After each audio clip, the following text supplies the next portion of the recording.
Assalamualaikum warahmatullahi wabarakatuh. Waalaikumsalam warahmatullahi wabarakatuh. Saya disuruh apa nih? Ceramah, khutbah, tausiah, Motivasi tips selesai kuliah. apa ngasih tip? Terima kasih. Ini para mahasiswa baru sudah saya kenal, sudah saya ketemu. Nah, senang Pak Raudah itu kan mahasiswanya Pak Jasmadi ya, di Wilayah ya. Pak Mira ini dari mana? Dari Medan Area. Ini mahasiswanya Prof Munir. Itu orang UMS sama sini satu sama profesinya, Mbak Anis. Saya dia kuliahnya telat. Kalau kuliahnya tahun 85-an ketemu saya. Dan masih beruntung itu karena waktu saya ngajar di sana itu statistika itu saat kelas itu yang lulus cuma 1, 2, jadi selamat. Kalau Mas Rusdi ini orang Makassar yang terdampar di UPI Bandung, tapi pernah di ini ya, INSIS ya. Nah itu juga anak buahnya Pak ini apa Taufik Kasturi, dia S2-nya orang terbiaya terlempar ke psikologi.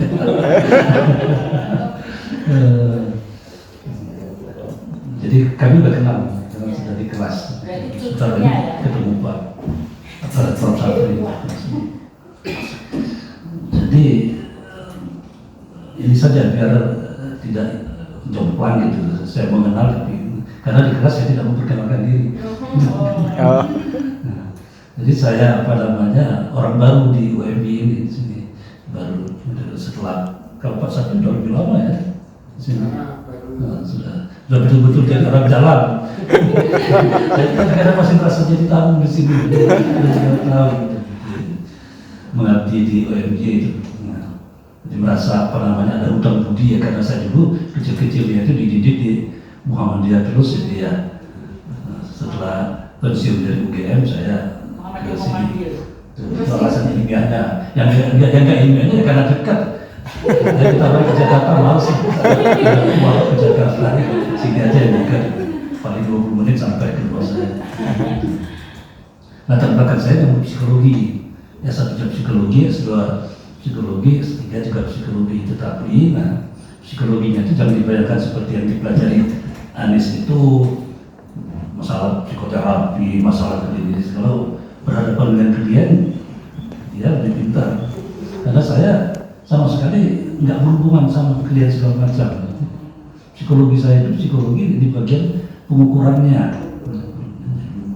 Jadi salah satu sisi dari ilmu psikologi itu adalah tentang pengukuran. Nah itu kalau nama kerennya itu psikometrika. Psikometrika, dan sebetulnya dia pengukuran psikologi biasa saja. Nah itu yang saya tekuni dengan cara tidak sengaja pada waktu saya masih S1. S1 karena saya ikut Prof Sumadi dan Prof Masrun yang ahli psikometrika, jadi saya terbawa suruh asisteni, suruh ngajar segala macam. Ya saya ikutin saja. Waktu itu ya nggak tahu suka apa enggak, cuma karena diajak orang-orang yang ahli itu kan senang jadi asisten, apalagi disuruh ngajar, suka sekali gitu. Nah lama-lama tapi saya jadi suka, gitu. Hitung seperti itu. Dan kemudian yang lucu itu waktu saya dikirim untuk sekolah ke luar negeri itu, saya kira saya dikirim untuk kuliah psikologi, artinya sekolah pengukuran. Tapi nggak apa-apa lah, akhirnya ya saya tekuni sampai sekarang dunia saya memang itu ya. Jadi kalau orang tahu saya itu orang psikologi, dia mau konsultasi, mau curhat, mau segala macam, jangan. Dia curhat, saya ikut nangis. Itu latar belakang saya. Jadi di sini alhamdulillah bisa sedikit banyak memperkuat ya staf di PPI. Jadi sedikit banyak mencoba menyumbangkan apa yang bisa saya sumbangkan agar program kita lebih maju ya, lebih bisa bersaing dengan program-program lain. Cuma itu aja cita-citanya. Ya, kita bekerjasama memajukan program ini. Yang tentu saja itu tidak semata-mata tanggung jawab dari staf dan pimpinan di sini, tapi juga dari mahasiswa. Ya, jadi mahasiswa itu kelihatannya di sini kayak numpang belajar, tapi enggak lah. Jadi kalau prestasinya bagus itu ikut ini lah, membawa nama kita keluar. Nah, jadi jangan sekedar lulus lah gitu, tapi lulus dengan sebaik mungkin, apalagi dengan cepat gitu. Kan berubah statistik ini kita, laporan kita kalau mahasiswanya banyak yang cepat lulus segala macam, mengangkat aman. Jadi secara tidak langsung itu keuntungan diri sendiri kalau kita cepat lulus, tapi juga ada sumbangsi ya, sedikit banyak pada nama universitas kita. Itu saya kira penting. Nah karena itu saya selalu memesankan pada mahasiswa program S3 sejak saya dulu diserahi untuk mengelola S3 di UGM, bahwasanya kalau S1 S2 itu memang bisa kita, kalau orang Jawa bilang kita sambi gitu, sambilan gitu ya. Kalau dosen itu kuliah S2 tapi sambil ngajar masih bisa. Dosen kuliah S2 sambil dagang masih bisa. Sambil apa gitu. Ya karena apa? Karena tugas-tugasnya tidak terlalu padat, kemudian juga apa namanya itu, kalau S1 itu 90% tesisnya itu adalah bimbingan dosen. Jadi sebetulnya karena dia dilatih jadi hanya 10% lah effort dia murni. Kalau S2 itu 50-50 lah kurang lebih. Nah kalau S3 tidak, kontribusi dosen itu cuma 10%, 10% harus jalan sendiri. Harus itu harus mandiri. Kalau dosen itu mengawasi saja, jangan sampai tersesat, gitu ya, ditegur. Tapi nggak bisa diharapkan membimbing itu yang ibaratnya itu bareng-bareng kita itu menyelesaikan. Itu ya, di S2, di S3 nggak bisa begitu. Yang harus banyak membaca, yang harus banyak riset, yang harus banyak ini itu adalah mahasiswa sendiri. Bahkan seringkali gitu, seperti misalkan saja ada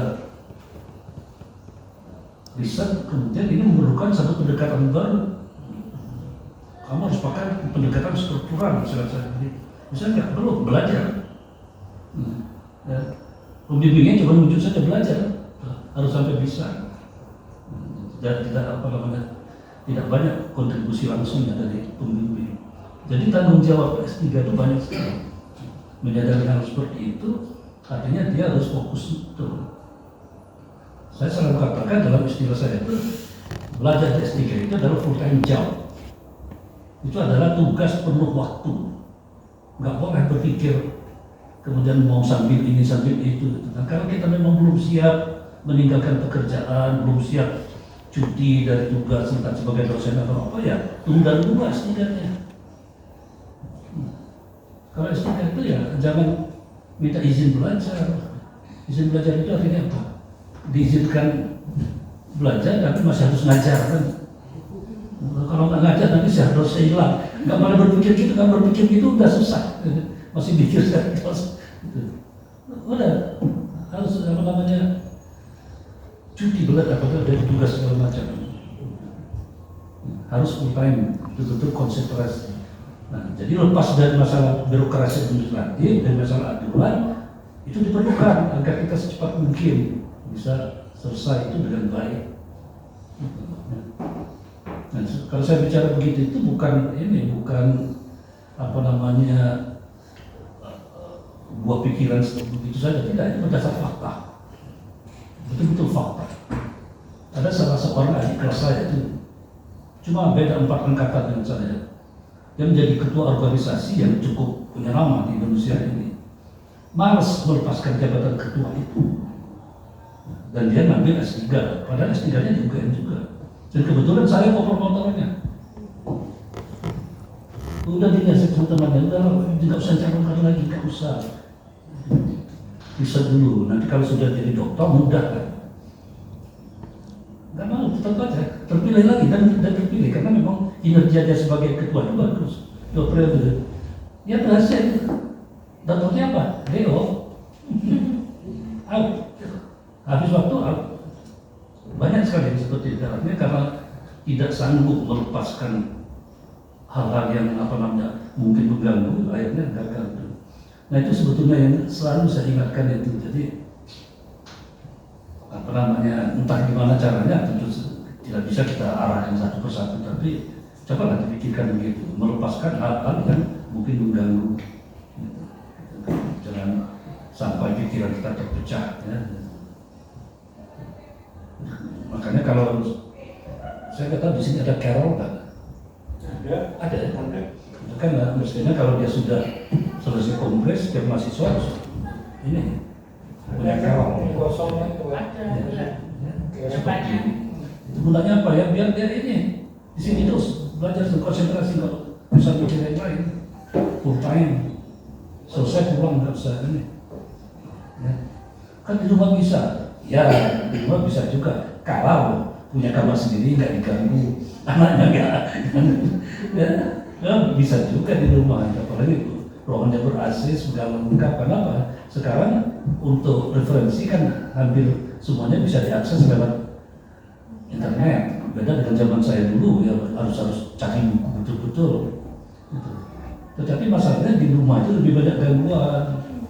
Nah, lu capek gitu nolak ke kanan sedikit kasur. Iya, ini gangguan berat sekali. Kalau di sini masa mau tidur, kalau begini kan sebentar lagi terbangun. Belum lagi nanti sudah gitu sambil ngemil. Ya. Yang kedua begini ya, yang tadi sudah disampaikan Pak Siva, ya. Kita harus punya target. Coba dibuat target semester ini apa? Yang tentu disesuaikan dengan agenda program kan. Nggak boleh kita semester 1 kompre dari mana kan bisa begitu. Apa yang mungkin dicapai pada semester 1? Oh, semester 1 paling tidak menulis calon artikel. Baru calon nggak apa-apa, tapi saya punya target. Selesai semester 1 mata kuliah ini selesai, dapat 1 calon yang sudah siap di finishing. Semester 2 apa? Ditulis itu targetnya.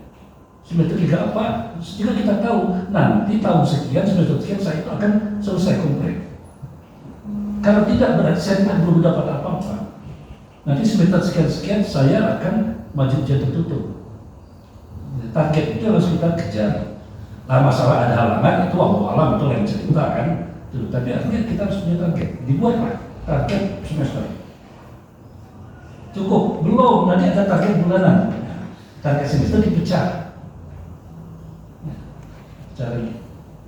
Dan bahkan kemudian ada target mingguan. Minggu ini, tapi kalau mingguan itu bukan target, agenda. Kalau target itu, kalau agenda itu apa yang harus saya kerjakan minggu depan. Mulai Senin, Selasa sampai katakan Jumat. 1 minggu kosongkan. Masa manusia kok di depan buku terus? 1 minggu ya kalau mau ke mall, mau ke apa, ngurus yang lain. Jangan tidak dikosongkan 1 minggu. Kalau enggak nanti setahun. Kok ngurus berat? Tapi Senin Jumat betul-betul full sesuai dengan agenda kita.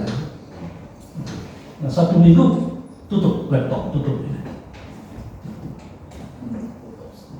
Nah itu tidak menjamin lulus, tapi itu ada peluang yang membantu kita untuk tetap fokus pada, dan itu kan salah satu bekal kalau ingin cepat, artinya lulus on time.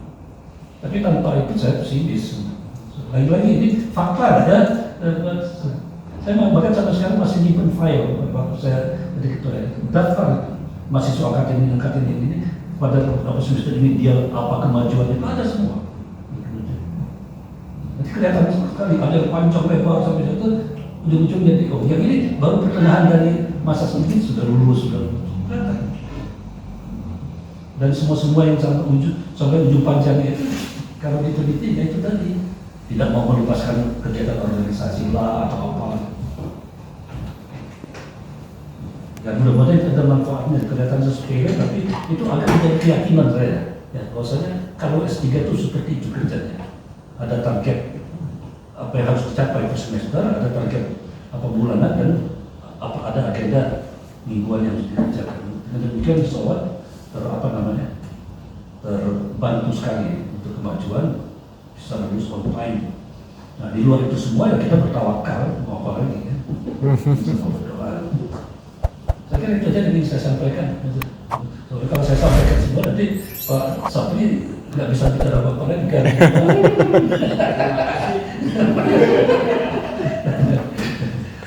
Oke, terima kasih.